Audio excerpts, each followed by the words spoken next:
Анна Михайловская – актриса с детским личиком, в самом конце нулевых завоевавшая любовь подрастающего поколения. Сыграла заметные роли в сериалах «Маргоша» и «Барвиха». С тех пор прошло много времени.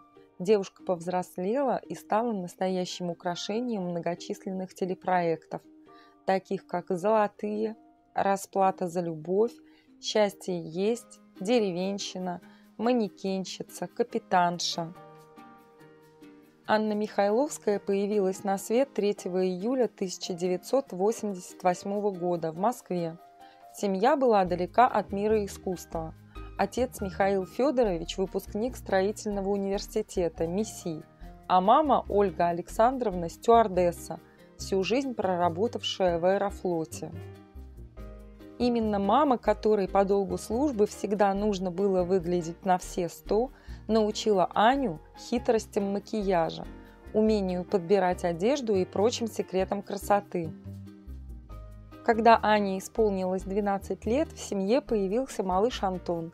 Несмотря на большую разницу в возрасте, брат и сестра замечательно ладили. В детстве у Ани не было ни единой свободной минутки. Девочка много читала, любила рисовать. В общеобразовательной школе номер 827 она училась на одни пятерки. С 5 лет она занималась хореографией и добилась звания кандидата в мастера спорта в области спортивных танцев.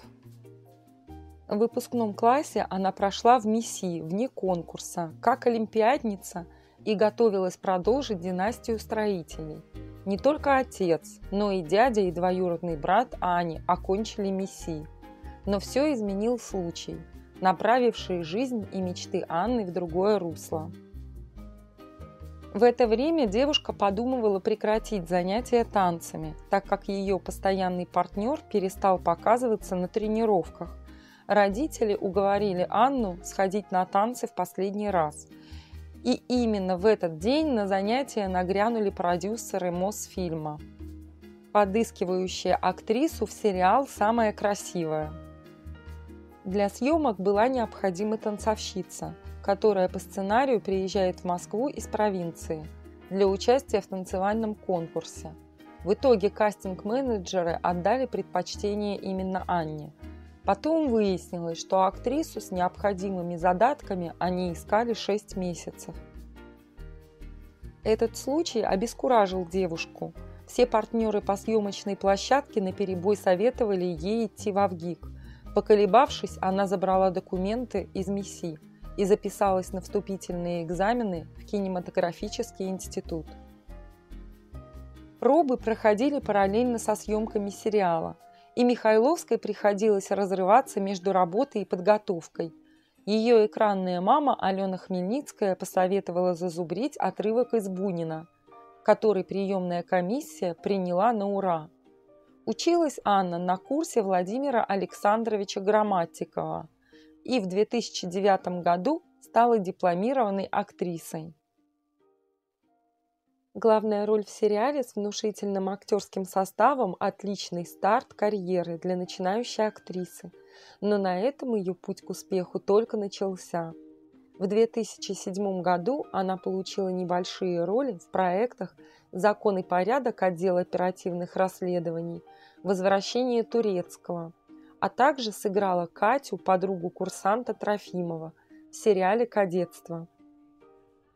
В 2008 году свет увидел продолжение сериала «Самая красивая», однако актерский состав ожидали перемены. На место Никиты Ефремова пришел Иван Жидков. В 2009 году Аня поступила на работу в театр Моссовета, а несколько месяцев спустя стала сниматься в популярном сериале «Маргоша», комедийной мелодраме о том, как однажды успешный редактор «Глянца» проснулся в теле женщины. Имя Анны – Наташа Егорова, дочка директора редакции, избалованная деньгами и связями отца, властная и стервозная девушка с ангельским личиком. Проект имел большой успех у зрителей и был продлен еще на 2 сезона. В общей сложности на телеэкраны вышло 240 серий «Маргоши». Одной из самых заметных работ молодой актрисы стала роль Ксении Завидовой в молодежном сериале «Барвиха» о золотых детках, которым приходится учиться строить отношения с обычными сверстниками. На вопросы о сходстве со своей героиней Анна отвечала, что их объединяет разве что любовь к спорту и прирожденные лидерские качества. Впоследствии образ данной героини Анна Михайловская воплотила еще раз в сериале «Золотые. Барвиха 2». В продолжении сериала героиня Анны стала более женственной и чувственной. У нее появилось желание любить и быть любимой. Пришлось преодолеть много внутренних барьеров и научиться ценить себя. Все это не могло не найти живой отклик у зрителя.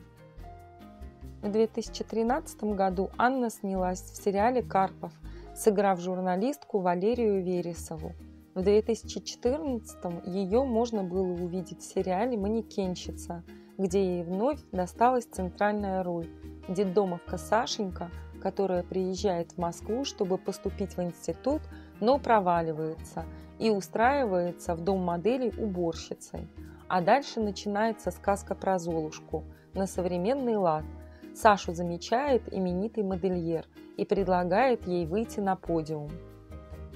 Во время съемок актриса скинула несколько килограмм, чтобы соответствовать образу манекенщицы, а также поучаствовала в постельных сценах с Риналем Мухаметовым, который играл авангардного художника Ивана. Снимали любовные сцены 3 июля, в 25-й день рождения Анны, и благодаря профессионализму обоих актеров им удалось передать максимум чувств и эмоций. Сериал «Капитанша» с Анной Михайловской и Александром Ратниковым в главных ролях вышел на экраны в мае 2017 года, и вновь актриса перевоплотилась в сироту по имени Саша. Но на этот раз ей пришлось демонстрировать контраст между счастливым и обеспеченным детством ее героини и ужасом, который обрушился на нее после трагичной смерти родителей. Также в 2017 году вышел биографический сериал «В созвездии Стрельца», посвященный жизненному пути советского Пеле Эдуарда Стрельцова. Аня играет Светлану Фурцеву, дочь министра культуры СССР, сыгравшую роковую роль в судьбе великого футболиста. В самом начале карьеры Анна Михайловская увлеклась своим партнером по сериалу «Самая красивая» Никитой Ефремовым, сыном знаменитого Михаила Ефремова. По сюжету им пришлось играть влюбленных, но симпатия к молодому красавцу появилась у Анны еще до начала съемок. Но серьезные отношения с любвеобильным Никитой у девушки так и не сложились. Во время очередных кинопроб в далеком 2009 году актриса познакомилась с коллегой по актерскому цеху Тимофеем Каратаевым, а через 2 года они встретились на съемочной площадке сериала «Кто, если не я?». И лишь через полгода совместной работы молодые люди решились на первый шаг.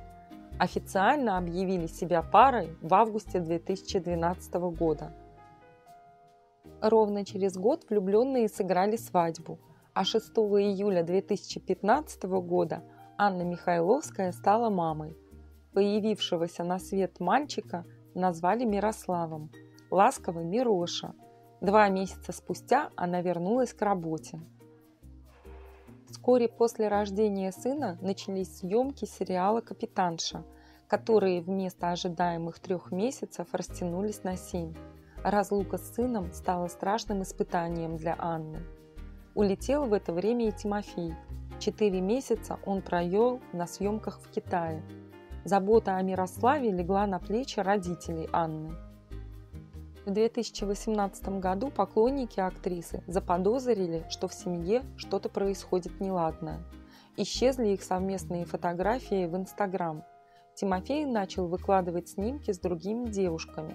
Вскоре выяснилось, что актеры действительно подали на развод. Но, как позже рассказала Анна, они сохранили дружеские отношения ради сынишки. После развода у Анны появился новый возлюбленный, чье имя она поначалу скрывала. Кто-то с опасением заподозрил, что у актрисы роман с Егором Кридом. но оказалось, что сердце девушки покорил бизнесмен Кирилл Шокатько. Анна – одна из тех актрис, кто пропагандирует натуральную красоту, если того не требует ее работа. Михайловская старается не пользоваться косметикой, а пластическую хирургию девушка вообще не признает. Природа наделила ее восхитительной внешностью и стройной фигурой, поддерживать которую Анна старается с помощью знакомых ей с детства спортивных танцев и занятий в тренажерных залах. За свою карьеру Анна смогла побороть стеснительность и комплексы, поэтому теперь на ее странице в Инстаграм можно частенько увидеть снимки актрисы в купальнике и без макияжа. Все свое свободное время сейчас Михайловская проводит с Мирославом, своим сыном. Она также навещает родителей и младшего брата, с которым поддерживает доверительные и дружеские отношения.